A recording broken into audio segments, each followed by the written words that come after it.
I'm Leah Ball, and I'm a professor in the chemistry department. I've been at Skidmore for 8 years. I'm a physical chemist, and I also study biophysical chemistry. So I study biological molecules from a physical chemistry perspective, and I do it using computer simulations in my research. And in my courses, I teach general chemistry and physical chemistry as well. Wonderful, wonderful. Thank you for that introduction, Professor Leah. Professor Chris Covey, do you mind introducing yourself? Yeah, hi. Chris Covey. I teach in environmental studies and sciences. I am a biogeochemist by training, a forest biogeochemist, and really interested in how we manage lands to mitigate climate while also sort of diversifying the suite of benefits that we get from working lands. And I currently run a research program that is building a national soil carbon inventory. I teach classes from our introduction to environmental studies, environmental concerns and perspectives, straight up through our capstone course. And most of the time I teach 200 and 300 level lab courses that have really strong field components. I'm really interested in getting students out into the woods, getting boots in the mud, or this time of year in the snow, and enjoying time outside. Excellent. I have some very specific questions to ask you about the snow, Professor Chris. That's great. Professor Eunice, do you mind introducing yourself? Hi, everyone. I enjoy my time inside, by the way, especially at this time of the year. My name is Eunice Ferreira. I'm associate professor in the theater department. My pronouns are she, her, hers. And I just want to give a shout out to all of our international students who are Zooming in. I love you all, but I want to give a special shout out. So, bem-vindo, bem-vinda, bienvenue, konbanwa, kalispeda, boa noite. All of you are welcome here in this space tonight, and I'm excited to have a conversation with you and answer your questions. My research in theater, I'm a director, but I also have a special focus in theater studies, and my research is at the intersection of theater and issues of culture like race, religion, gender, ideas of nationhood. So really like theater and issues of identity. I teach a bunch of courses. For my practical course, I teach Intro to Directing. And then in my theater historian and culture hat on, I teach Black theater. I teach mixed race on stage and film. I teach a course on translation and performance, dramaturgy. It goes on and on. So welcome and look forward to our time tonight. What an introduction. Love that, Professor Eunice. Thank you. I'm a theater person. Come on. I love it. I love it. Professor Kieran, do you mind introducing yourself? Hi, everyone. I am Kieran Dwayne Sargent. I am an assistant professor in the dance department. I have been at Skidmore for the past year and a half, and I teach courses that you will have to take. Dance experience, all done non-majors. You have to take that course, dance experience. And my research is around the dances of the African diaspora, looking at the whole idea of migration and mobility across the diaspora and how these dances landed geographically in the United States and in South and North America. Yeah, that's me. I'm the dance person, and I'm happy to meet everyone from all parts of the world. And I'm excited to share with you about dance at Skidmore. Thank you. Thank you, Professor Kieran. And last but certainly not least, our second Chris of the night, Professor Chris Seaton. Hi, everybody. I'm Chris Seaton. I'm a professor in the mathematics and statistics department. I have been at Skidmore for about 6 months. This is my first year. And so I'm a pure mathematician. I teach a lot of the classes on the pure math side, so linear algebra, calculus, introduction to proofs, abstract algebra, and I'm gearing up to teach real analysis and complex analysis. And my research is, it's in geometry. So I kind of in differential geometry and differential topology. So I use calculus-like tools and other kinds of tools to study the geometry of inaccessible objects, so things with singularities and high dimensions and things like that. It's great for you all to be here, so thank you all very much. Looking forward to talking to you. Thank you, our pure mathematician here. This is so lovely. So as you all can see, this is a wonderful, wonderful panel, and I have my tea in hand. I am ready to listen and learn on my end of areas as well. And I will share with you, we are very much active in the semester at this particular time. And so wanting to have the opportunity to ensure that you all are able to soak in as much of this information as possible. And also one of our fabulous professors here actually has the opportunity to work alongside his students this evening. So we're going to actually start off with Professor Kieran, who will also transition into working with his students a little bit later on this evening as well, to start us off with our first question. And this is really going back to the liberal arts. Many of you may be very much in the perspective of the type of institution that Skidmore is. We want students to enjoy the breadth and depth of multiple subjects. So Professor Kieran, from your perspective as a professor of dance, in this way, why study the liberal arts and why at Skidmore? So, how should I start this? Okay, so at the heart of the arts and humanities and sciences, there's a human condition and the body. So dance and movement for me is like the key understanding of the body. So dance lies in the heart of all disciplines because the body becomes central, and also integrating dance studies and research with a liberal arts education could help to like promote creative and intellectual growth in an environment like Skidmore, who develops young artists and advance the arts, especially on our campus. And also thinking about this idea of relationship between dance and other subjects, like for instance, dance and politics, dance and theater, dance and social work, and all these different you know, subjects that you could integrate with dance. This whole idea of interdisciplinary approach. And I love that approach. I love to deal with other subjects as a dance professor. And yeah.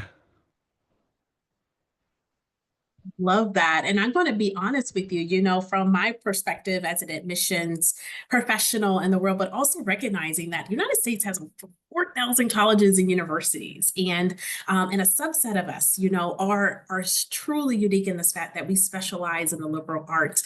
And I'm going to be honest, Professor Kieran, being able to think about the intersection of dance culturally with political science and so many other disciplines, that doesn't always come to mind in that space. And so I'm curious to know if any of our professors here, can add on in terms of why the liberal arts, even from your perspective. Professor Leah, go for it. Yeah. I just want to add on to that because I think one of the things that's really amazing about Skidmore and the students at Skidmore is how they do all of these multiple things. And so I've had students who are in the chemistry lab doing chemistry research and are also dancing and on the performance stage dancing, and bringing those two parts of their lives together at Skidmore is really special. Yeah, I'll second Leah's point, and I think I'd love to spend some time talking about the fabulous STEM facilities as well. Obviously, that's a thing. But in environmental studies and sciences, especially, we're dealing with these really big challenges. And my lab in particular, we are out in the real world trying to solve really intractable, complex problems at the intersection of the sort of biophysical systems and the social systems, right? And you want students to be engaged in that kind of deep complexity and engaged in a way where they're trying to solve these really big problems that face the world. And I think it's pretty obvious that the things that have been tried so far are not really working. And so what we need are people who are willing to look at problems in really new and unique ways. And so, I mean, there's obviously, creative thought matters. That's our slogan. And isn't that a wonderful slogan for a college to have? But I think that at the heart of what Kieran's talking about, right, is that a person who's spending time being creative with their movements. I have students who are out in the field one day, and then they have a cello recital that night, and they're thinking about new and creative ways to apply their work on the cello. And that sort of openness of the mind and a willingness to see things from a lot of different perspectives is actually what the world needs when we're trying to solve these big problems. And so if the same ideas were working, well, then we wouldn't need brilliant, energetic young people to go out and fix things, but they're not. And so we need really creative, brilliant, young, energetic people to fix things.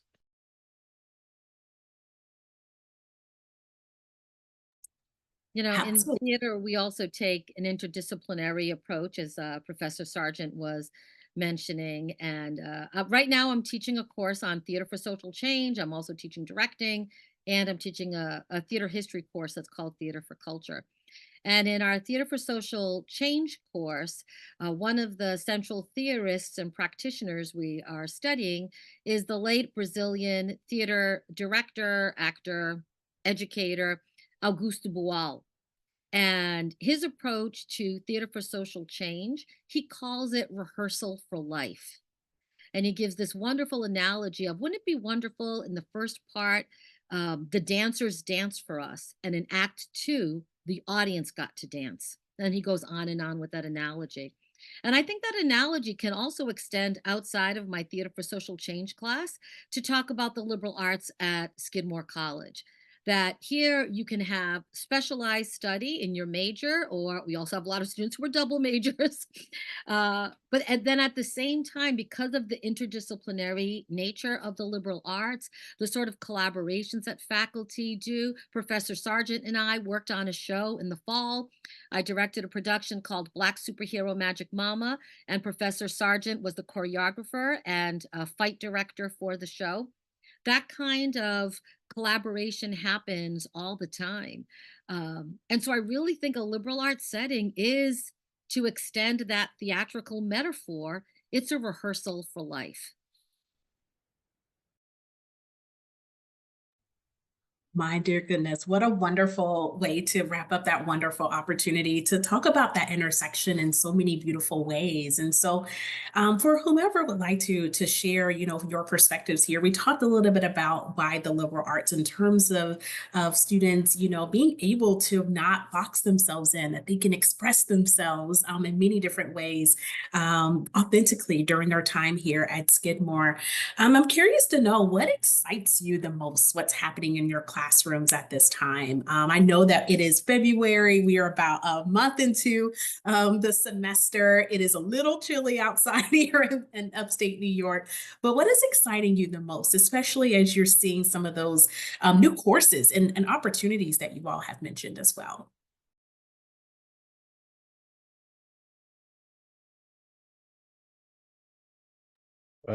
I'll take a swing and say that we're in a super exciting time in the semester, right? So students we've been outside a lot, and you said it's a little chilly, but we're plowing through snow, and we were out today coring trees and then back in the lab. And I think there's something really special that happens when students, right? The idea of taking a tree and counting tree rings and then actually understanding what happened in this place 200 years ago, and how we can pick that apart from, again, think about this as a place where we're talking about the liberal arts, exploring these sort of the deep social history that we have in this place, going back, to native settlement and beyond, forward through to the history of Saratoga Springs, the Woodlawn estate that was here before, picking that development apart to this amazing resource that we have right here on campus, where you've got hundreds of acres of woods right in the backyard as a living laboratory. So getting students out there, right? They're in this class I'm teaching now are students entering their second year at college, and they've spent some time walking around in these woods now, but going out and really picking them apart and seeing what's going on. We're right in that part of the semester. And then in a couple of weeks, we've got a chef coming in, who's a sustainable sushi chef, who's going to kind of, we're going to go to the grocery store and go foraging with him and see life through his eyes as someone who sort of transformed his little corner of the food system. And then we're going to come back and make a big dinner together. And that's our sort of exploration of what sort of the social side of systems change in a global system like fisheries is going to be. And just seeing students engage in all of this stuff right now is really, it's a lot of fun. We're having a good time. I'll jump in too. I'm teaching quantum mechanics right now, quantum chemistry.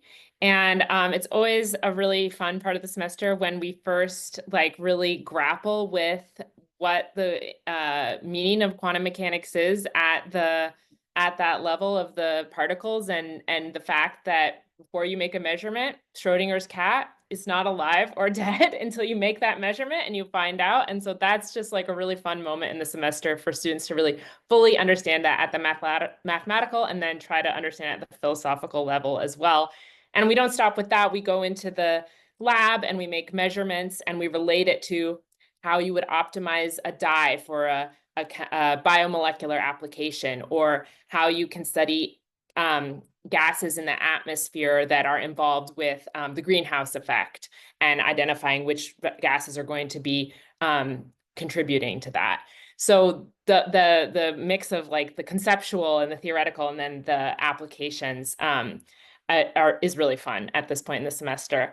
And I also want to mention something and kind of answer one of the questions that I saw in the Q&A, which is the outside of the classroom part. So I'm at a really exciting point in teaching this semester, but not in the classroom, also outside of the classroom, because I am currently at a meeting of the Biophysical Society in LA, and I brought 6 students along with me from all different majors: chemistry, biology, neuroscience, and computer science. And they are all doing research with me on biophysical chemistry, computational biophysics.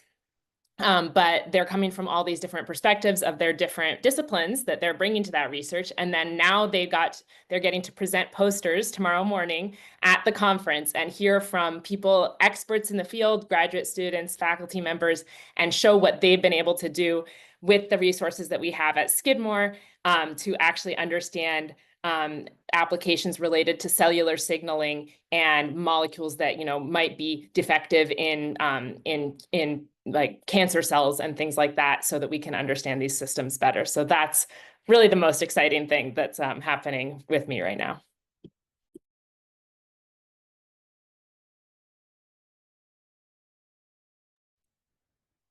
Oh, I love to hear that, Professor Leah. And it's so great to hear that your students are actively presenting as well. There were some really great conversations and questions, even as both of you all were speaking regarding the field opportunities and where you all are in this semester. So I may actually just pivot a little bit to ask all of our panelists here, how accessible is research within the context of a liberal arts institution like Skidmore? And Professor Lee, you've done a great job of sharing a little bit about some of the application that your students are engaging in right now. But any others who would like to add as well? Yeah, so I'll say in mathematics, so I have 12 students working with me right now, and these are students ranging from students in the second semester of their first year to seniors. And so I just kind of started this research group. I mean, a big motivation for me in coming to Skidmore was to kind of expand my undergraduate research efforts. But yeah, all of these students are working on projects related, really related to kind of computationally trying to like compute invariant. So these numbers that can help us distinguish between different kinds of singularities. So some of them are studying symmetric polynomials, and some of them are studying other kinds of topological invariants. But yeah, really, I think a lot of faculty do research with students, and there are tons of opportunities in every discipline as early as the second semester of your first year. Yeah, I would add to that. I typically have between 6 and 8 students in any given semester doing independent directed research studies. I have a very active research lab. We're at 3 staff now, and we're about to be at 6, 4 of whom will be at the postdoctoral level. And those are there as resources to students on things like field sampling methods. I have a data scientist on staff who works with students who are interested in coding. I saw a question about the kind of the computer science and application side. We, outside of Skidmore, our lab is part of this project called the Soil Inventory Project, which I'm the co-founder and president of. We have a full stack app development team, both on the website and mobile. And so students are engaged in that side of things as well. We also are now hiring a crossover postdoc with sociology to explore some of these intersectional questions around soil health and perceptions of soil health across the supply chain, from the individual farmer up through to a retailer like Whole Foods or an aggregator like a Stonyfield, a brand view. We put during the summer anywhere from 8 to a dozen or 15 students out on research opportunities across the country with organizations like the National Renewable Energy Laboratory, who's a partner of ours on our solar soils project, where we're investigating soils under solar arrays. We put students every summer. We send 2 students down to work on Al Gore's farm, where they work on all aspects of both the research side and the production on the farm and marketing. We have students who go to to Newport, Rhode Island every summer to a small climate-focused farm there. Really opportunities all over the country. We're very active. Students start again as early as 2nd semester of their first year and stay through through their senior year and even beyond, and have been hired into the lab. So love nothing more than getting students engaged in high impact research with a whole wide range of partners. It looks like I'm holding it down for the humanities right now. So all my humanities people out there, my arts and humanities people, I don't have labs per se, but we think of our classrooms and also the creative work we do as lab work. So I'll just give you like 2 examples right now. So one that's related to a class in again, in my Theater for Social Justice and Change class, we're looking at historical sites in Saratoga Springs that are related to marginalized groups of people who had stronger populations in Saratoga Springs at one point in the past, who are still present, but for lots of different reasons, like gentrification, for example, or relocation of Native Americans, aren't as present. But we want to amplify and like sort of reactivate that historical past. So students are doing research related to those sites that will then lead to creative projects that we do with community members. And someone in the Q&A asked about independent research. And Professor Covey was answering that question, but also give you an example of a student that's working with me right now who's doing independent study related to public dramaturgy and is doing ethnographic research. So we get more subjective than objective in looking at data. So, for example, in ethnographic research, we see value in getting close to subjects, in having relationships with subjects, having meals with them. So this student is doing ethnographic research with some leading dramaturgs in the field who have specialties related to global majority folks as a part of their focus. So we do research in the humanities too. It looks different.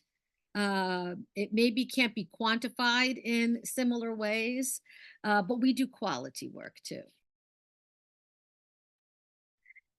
I appreciate all of the different pieces of and the perspectives, really, honestly, amongst this wonderful panel and especially across the disciplines. And this leads into our next question, and I'll ask Professor Eunice to start us off here as it relates to what makes a student successful in your class. And what you've just mentioned and what all of you have had me thinking of, what are those transferable skills? What are those competency levels that can apply to a lot of different areas, whether you are going to specifically into your discipline, if you're going to be a pea chemist, for example, in that space, or if you're going to be an environmentalist in beautiful ways, whether that's through policy or through in research or a combination in so many other areas. What does success look like for each of you? So I'll start. Oh, yeah. So one of the things that I'm really looking for helping students build as a skill is figuring out how to approach a new situation and a new problem and take all of the skills that they've developed in their classes, take all of the different aspects of chemistry that they've learned about, and then apply them and bring those pieces together and connect them to each other to apply to new problems, and then communicate that as well. That's a huge part of it as well. So somebody, I think, asked a question about writing in STEM, and that's something that each department has their own writing focused courses, and writing is one part of communication, but also verbal communication, giving presentations is something that we emphasize as well, because in the sciences, even if your data is great, you have to be able to communicate that to somebody to make a real difference. And so thinking about how we can help train students to have those communication skills as well.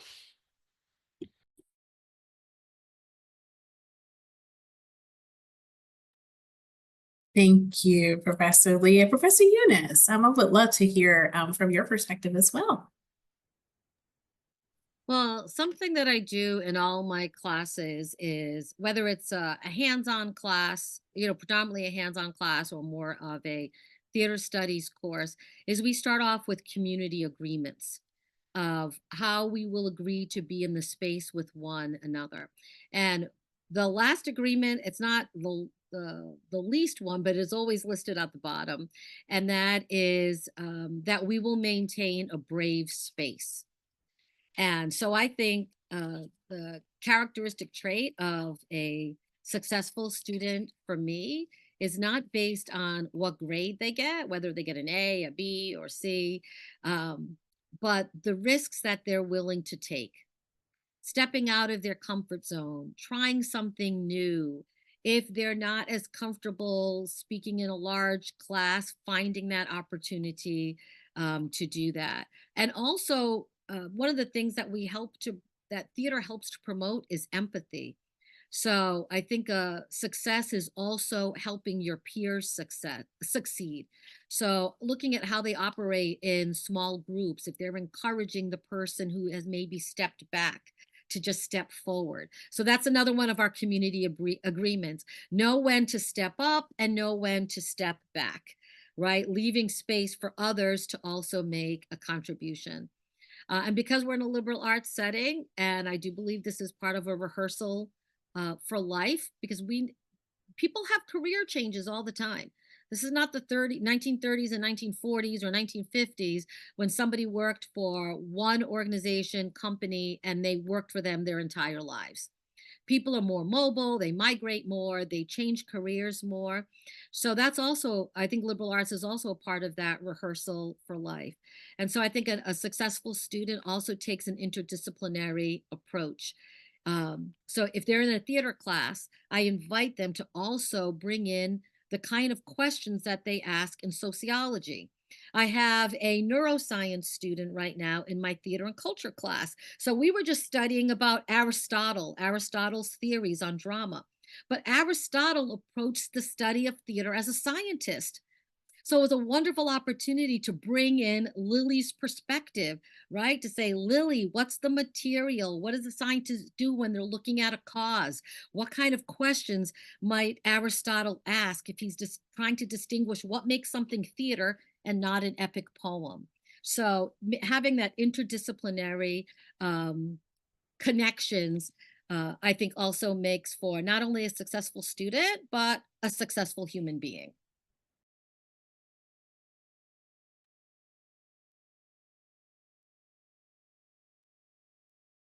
I would echo everything that was already said, particularly the parts about sort of building whole, well-rounded people who are sort of considering these multiple perspectives.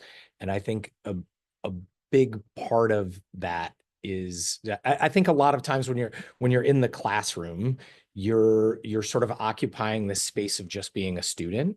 And a lot of what we're doing in environmental studies and sciences right now is talking about students as mature professionals who are in a professional space and trying to elevate that community to be a community of professionals, raising those expectations of conduct and the kind of products that people make and the way that they present themselves from being a group of students to being a group of professionals. And that happens in the classroom, and it happens with the way that we bring sort of specialists and sort of these top level professionals through the classroom, but it also happens with the independent studies that we do. I see a lot of questions in the chat about opportunities for research and independent studies and how you interact in that world. And a lot of what we're trying to do there is to give students experiences where they are the competent professional in a client-facing relationship.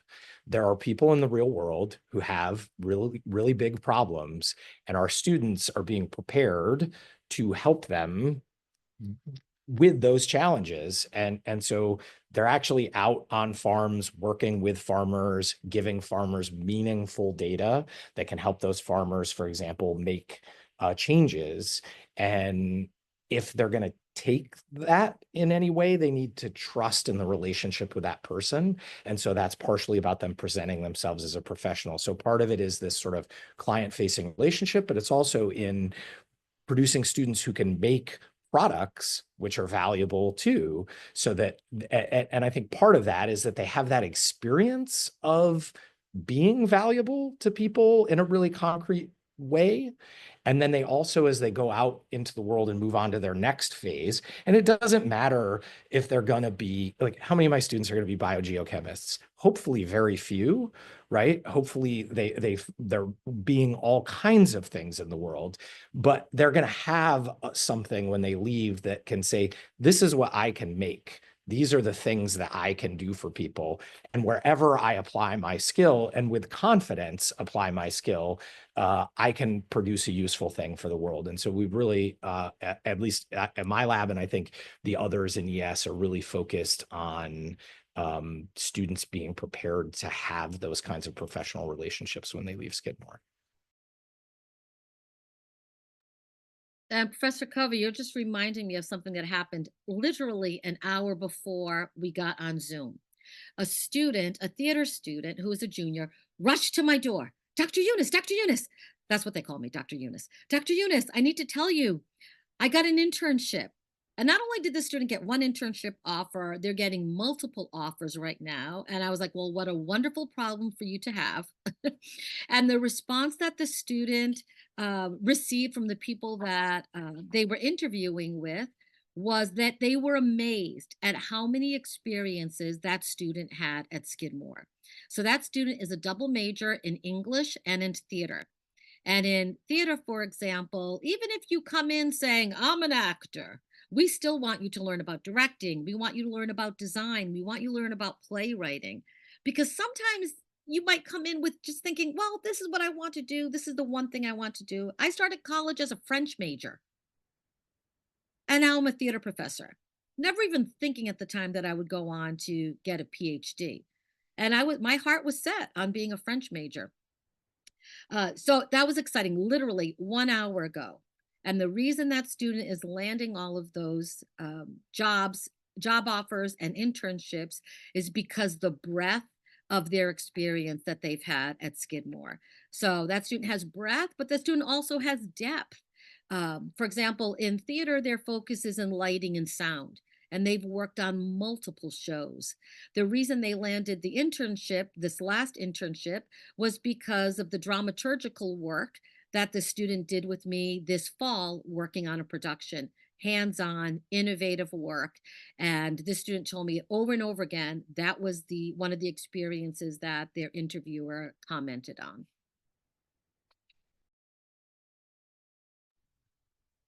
There's so many nuggets that I'm picking up from each of you, and there are a couple of pieces that I'm just going to pull out. One of those is empathy, being able to connect with those, especially through the lens of theater and being able to put oneself in other shoes. But Professor Chris, you mentioned specifically about being nimble to respond to on the ground, literally and figuratively, of needs and how those evolve over time as well. You know, the reality, as we all know, is that there are some jobs that our students will have access to that haven't been created yet, even at this point in time. And so when we think about this opportunity to build in these building blocks of experiences, just as you mentioned, Professor Eunice, or Dr. Eunice, as their students call you as well, you know, being able to think through, how do I apply this? And you'll find at Skidmore, well over 3/4 of our students pursue at least one internship prior to graduation during their time here. And that is something that we take very proudly, and mostly because students are exposed to so many different ways of applying their learning and their skills and their talents, especially those that evolve over time. So at this particular time, speaking of our students here at Skidmore, our wonderful attendees today have been submitting some amazing questions. And I want to divert a little bit to their questions because they're beautifully worded in so many different ways. I know that some of our panelists have been able to respond in live time as we make our way here. But there are some here that I just really want to pull out in different ways. And this was one that I think is very much in the perspective of thinking of our global community, and also recognizing this is a community that's very much represented for this session. How accessible are study abroad programs for each of your students? Is it something that you encourage? Is it an opportunity that you find value in as a professor? And Professor Seaton, I would love to get you started first. Yeah, absolutely. I think there are a lot of study abroad programs you can do, and especially for math majors, it's not very difficult to study abroad somewhere where you're able to take mathematics and continue the major. And I think for the second part, so yeah, I think I strongly encourage students to study abroad. I think it's a great opportunity. You know, it's the kind of thing that you may not get a chance to do very often, to be kind of immersed in another culture like that. A great way of, you know, going and you know, getting other kinds of research opportunities and seeing, you know, getting exposed to the discipline from other angles. So yeah, absolutely. And I think in math specifically, I think that yes, it's there. I think study abroad programs are very accessible, and you know, it just kind of comes down to the language proficiency about how many a student would be available or would be able to do.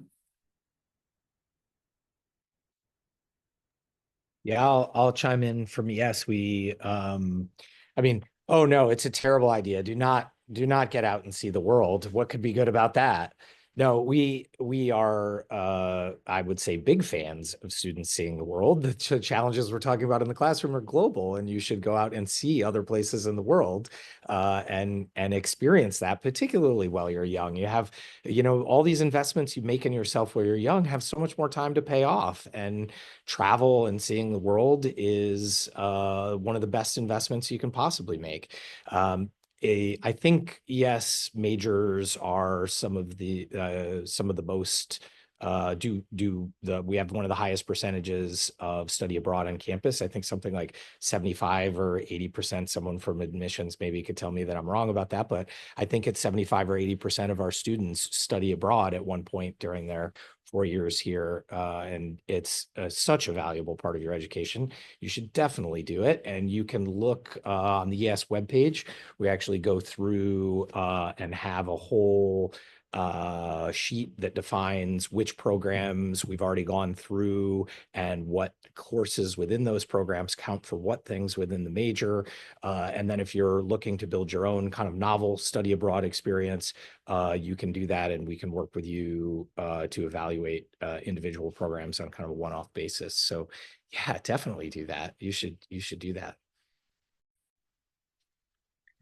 I'll mention that I think probably like a nationwide at across institutions, chemistry is not thought of as something where people study abroad as much, just because of the nature of the major, where there's several courses that you have to take in a specific order. But it's definitely possible at Skidmore. And I always tell students that my own college experience, the study abroad part where I studied abroad was my favorite, most important part of my own college experience. So I would never tell any student not to do that, seeing as how valuable it was for me. And I think science is done at an international level. I'm here at this conference with scientists from all over the world. And so having that experience of doing science in another country as an undergraduate is super valuable. So I highly encourage it, and it's definitely possible to do with our curriculum. And for pre-med students as well, which is a question that we get a lot, because there's a lot of students who are interested in health sciences and medical school or other medical type professions, and want to also study abroad. And yes, you can do that. Thank you for that clarification, Aaliyah. And it's really important that you mentioned the health professions. You know, Skidmore does such a beautiful job of preparing students across many different disciplines for health professions, and taking advantage of study abroad and having the liberal arts curriculum still allows us to have a first-year admission rate into med school that's about double the national average. And so our students are doing very well while also having an incredibly well-rounded experience. So there's another question here from a student who submitted a question that I really appreciate. And it's one that any of you are welcome to answer here.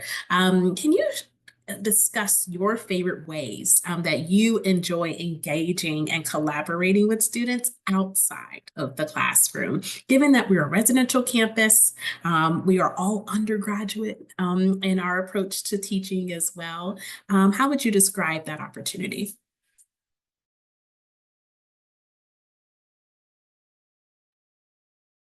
I really love just bumping into students that are stuck on a problem or working on something that I can help with. And, you know, in the CIS building, there's we have these great little breakout spaces with whiteboards. And, you know, one of the things that I just love that happens here a lot is that, I'll just be walking by a whiteboard and see what a student is working on, and we'll end up kind of going back and forth.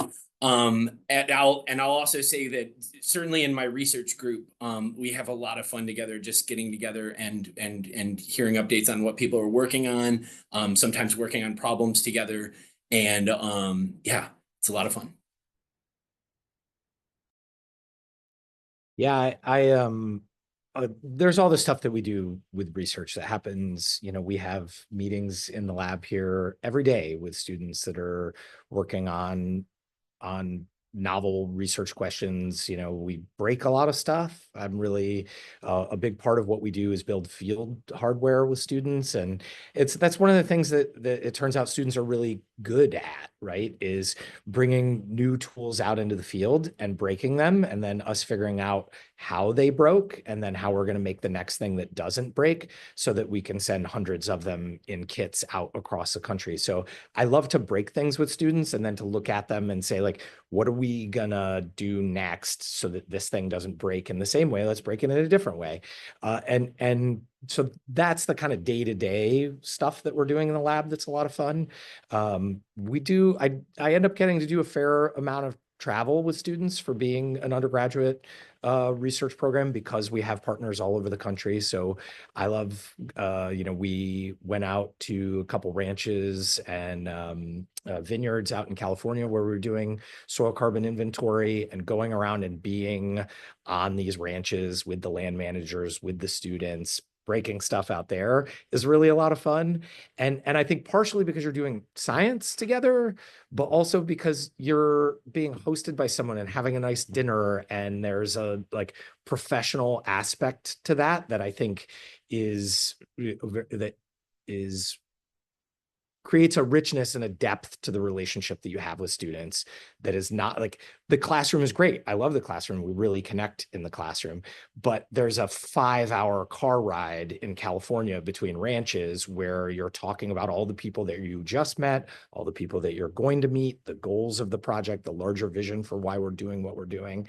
Those kinds of engagements, I think, are much deeper and richer. And I have found that the students that I'm able to do that with stay really connected with the lab. I get, postcards and letters and updates on their lives, and we publish papers together, and that's fun. But that because often that happens, it's like, it takes a long time to publish a peer-reviewed scientific article. And so often that's happening after they're gone. And so these things that build a longer connection are, I think, really a valuable part of why being a professor is interesting and fun.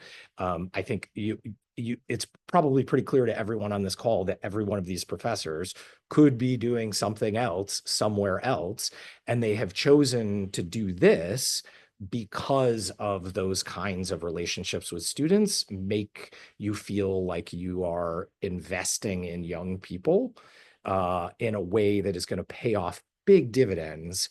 And so when I say like building that length of relationship, I want to get to know students in a way that they are going to reach back out to me after they've left Skidmore, so that I can then claim credit for everything that they have done after they go out into the world and think like, I made that happen. That's my lever in the world.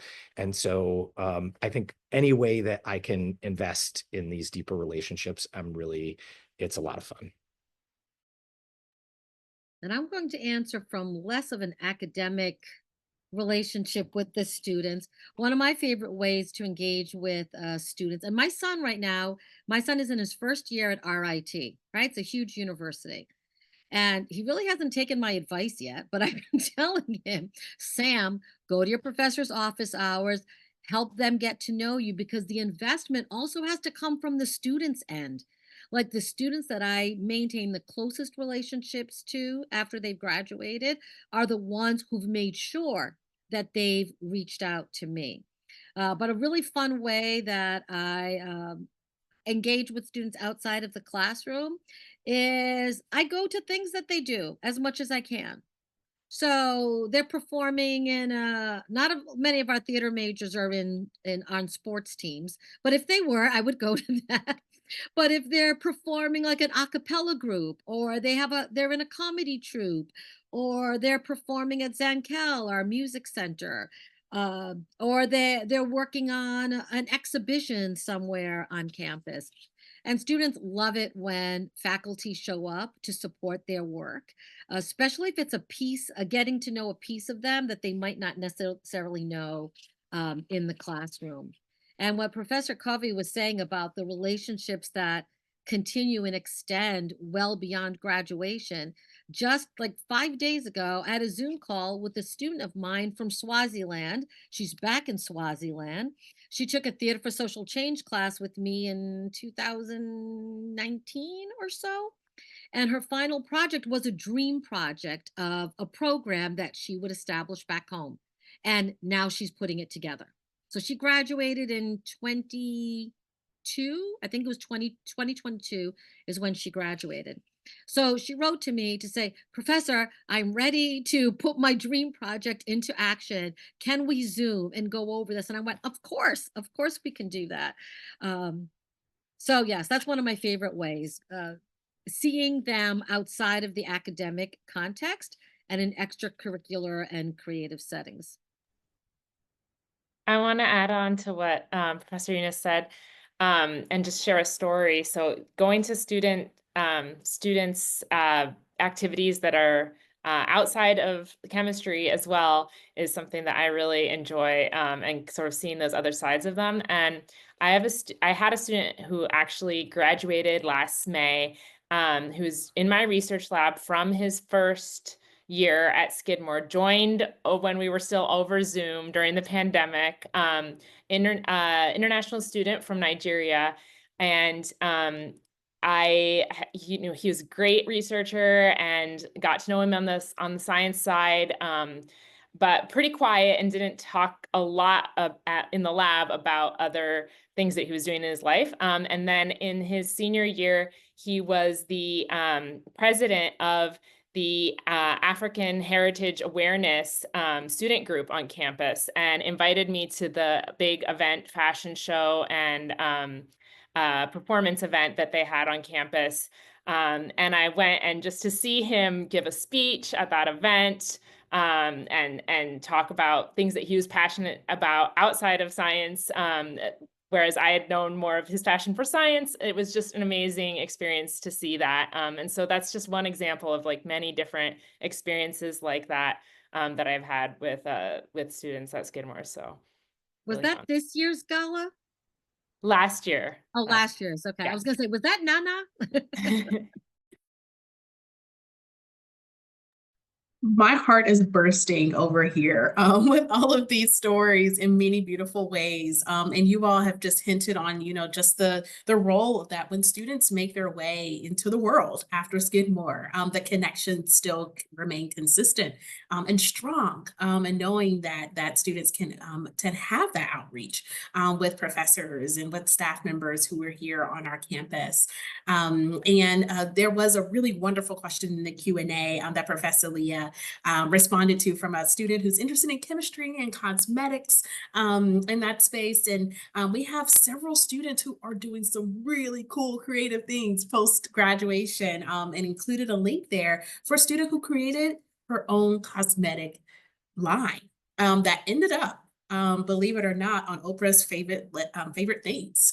If you're familiar with an annual opportunity for folks to be able to highlight products.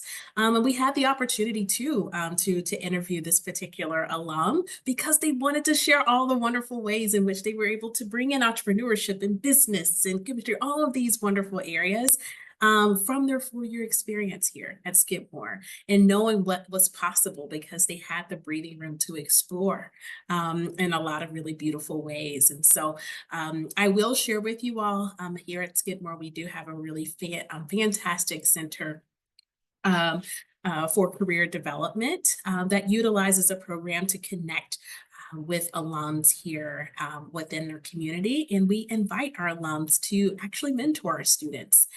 We call it Career Jam, but that is just one of several examples where students are able to have that support from someone who's gone through it with them.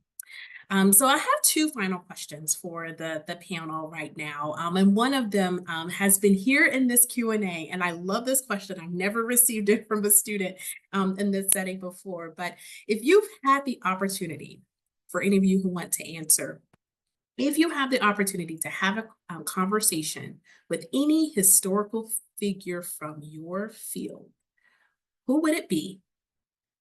And what would you want to ask them? That's a good question, right? It's a great question. That makes me want to think. Okay, I'll go Aldo Leopold.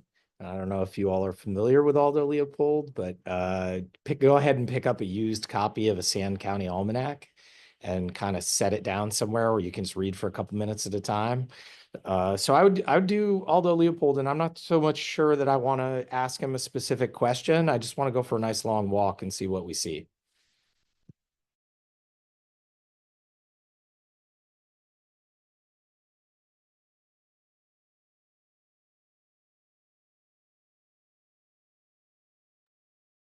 It's a tough question. I know who I'd want to talk to. Immediately my mind goes to Rosalind Franklin, who was one of the founders of the biophysics field. So somebody that I've always been really fascinated by, and I guess I would just want to know more about what her life was like and how she decided to start researching using X-ray crystallography and start researching the structure of DNA.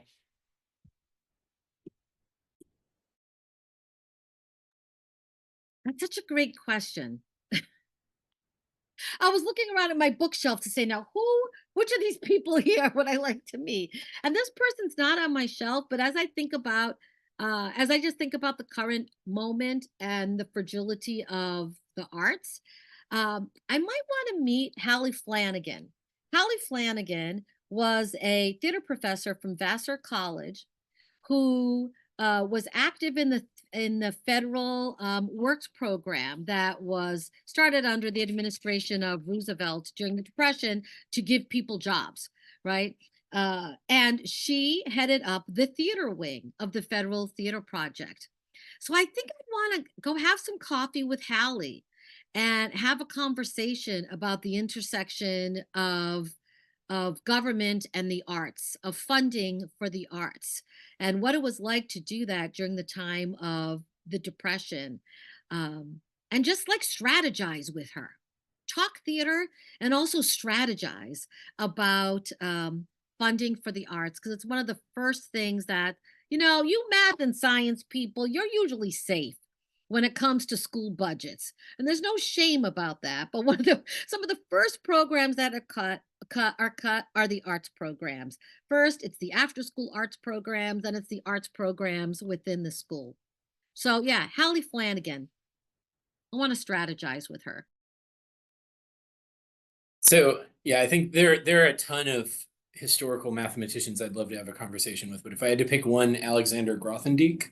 And the question I think would be what he was working on the last several decades of his life when he kind of started working in seclusion, because he made profound contributions to mathematics and then kind of started working in seclusion, and just curious what he was working on.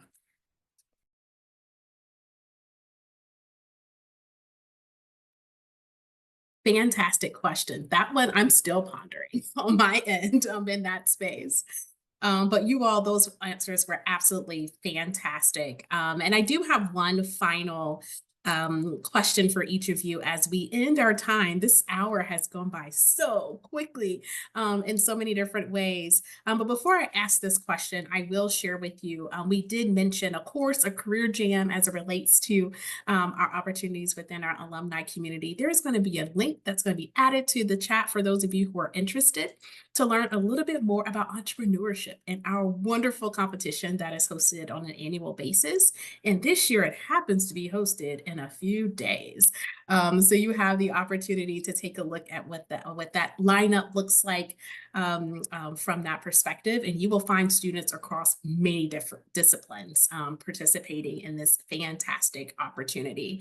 And honestly, one of the most unique opportunities within the liberal arts space in the country. So wanted to make sure that I put that out there for you all. But to land on our final question today, I would love to ask each of you, and you can answer this in two different ways, one of which is your favorite thing about teaching at Skidmore. Or you can choose to share, what piece of advice would you share to a high school student who's like, I'm about to start my college journey. I may be in my gap year and I'm feeling like I'm ready, at this point in time. So whichever way you want to answer that question, I think that's a great place for us to land today. I think for kind of the second variation on the question, I think some advice I would give is that your professors want you to succeed, and they will tell you how and ways that you can, and don't be shy. They want to get to know you. So take the opportunities to work with them, and just keep in mind that they want you to succeed. They're on your side.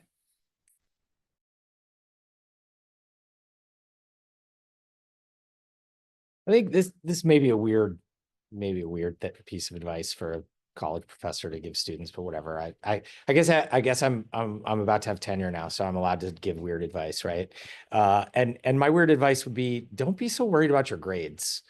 I think they've served you well to this point, right? If you're even thinking that you can apply to Skidmore College and come to a place like this, then you probably have great grades and you've probably been an excellent student for a long time. So congratulations on that.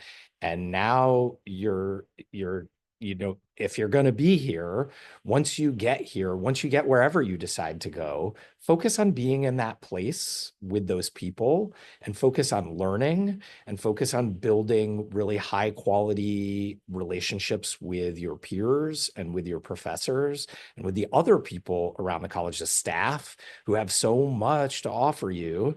And they all, as Professor Seaton was saying, they all want to invest in you and they all want you to be successful.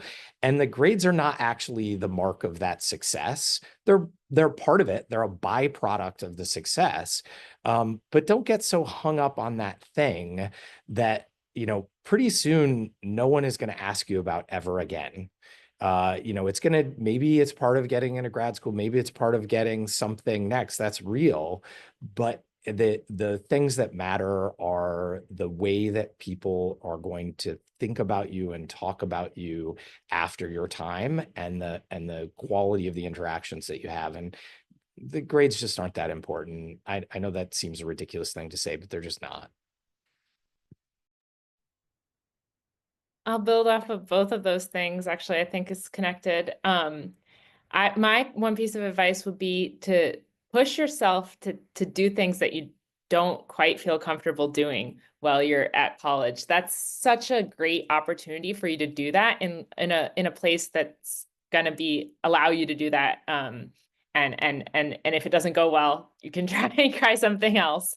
And so take that, maybe you're coming to college being like, I'm going to be a computational chemist, but maybe you should also take that theater class while you're here that, you had some interest in, but you weren't sure if you wanted to get up on the stage, or maybe you should take that really hard math class that, isn't required, but, you think might be useful for you. Or study abroad. Even that was the thing that, I was nervous to do when I was in college. And like I said, it was the best part of my time. So take those risks that you can add something to your experience, and remember that your professors are there to support you in that. So maybe take a risk by coming to office hours as well, because that's not in everyone's comfort zone either. And I would say the students in my class just did a worksheet assignment that was called What If, as we imagine some creative projects that we might do with the community. And it's sort of like a magical phrase in theater to say like, what if, or to use the magic if. So yeah, I would say embrace the what if, and building off of what Professor Ball said, like, what if I used this time? Like, I know I really want to go into health sciences. My parents really want me to do this. I've got this goal for myself. But what if I did a class on art history? Like, what if I took voice lessons at Zankel? And what if you took that theater class? That really could change your life. John Bernthal, one of our alums, was a baseball player, and he took an acting course because he thought it was just going to be this easy A. It changed the trajectory of his life. You've seen him on The Walking Dead. You saw him in Punisher. So you never know. So keep asking yourself, what if? Step up, be brave. Creative thought matters. What a fantastic way to have the opportunity to end our time in so many really great ways. Thank you, and thank you for sharing your expertise, Professor Chris squared, if you will. We're STEM today, as well as Professor Leah, as well as Professor Eunice. Thank you for your time and sharing your wisdom. We have some beautiful, wonderful messages coming from our attendees as well, who just appreciate your written and your verbal advice and context there. For those of you who are joining us on the recording, we are glad that you have the opportunity to connect with us as well. Please know that you're welcome to contact admissions at skidmore.edu should you have any follow-up questions, especially as it relates to your application process. We're happy to get those squared away for you. And of course, our wonderful professors here, their information is beautifully on our website as well. And I know that they will be happy to answer questions that you may have as well. And if you end up being on campus, I know it's winter break for those who are just now getting right at this point, we would love to see you as well. Again, thank you. We hope you have a great day. Take care.